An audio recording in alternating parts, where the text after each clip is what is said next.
सगळीकडे फक्त गुलालच गुलाल. मालकाचं स्वप्न पूर्ण झालं होतं आणि माझ्या मालकाच्या डोळ्यात आनंद अश्रू आलं होतं. आणि 10 दिवसातच पुन्हा एकदा मानाचं पहिलं हिंद केसरी मैदान होतं, ते म्हणजे पुसेगाव हिंद केसरी मैदान. मन मनात ठरवलं होतं माझ्या मालकाचं चाहत्यांचं स्वप्न पुसेगाव मध्ये देखील पूर्ण करायचं, जीवाची बाजी पुरी लावायची. पण मालकाच्या आणि चाहत्यांच्या अंगावर मानाचा हिंद केसरीचा गुलाल मला टाकायचा होता, गुलाल मला टाकायचा होता. माझ्या मालकाचं आणि या सगळ्या चाहत्यांचं स्वप्न मला पुन्हा एकदा पूर्ण करायचं होतं. हिंद केसरी गुलालाचं स्वप्न पूर्ण करण्यासाठी धाव घ्यायची होती. यावेळी सोबतीला होता सुंदर कॉकटेल, ज्याच्या समोर भले भले फेल होतात. मग काय लाखो बैलगाडा शौकीन, हजारो गाड्या यांनी बैलगाड्याची पंढरी म्हणजे पुसेगाव मैदान सज्ज झालं होतं आणि मैदानाचा थरार चालू झाला.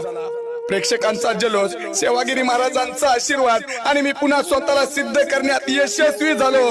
पुसेगाव सारख्या मैदानात गड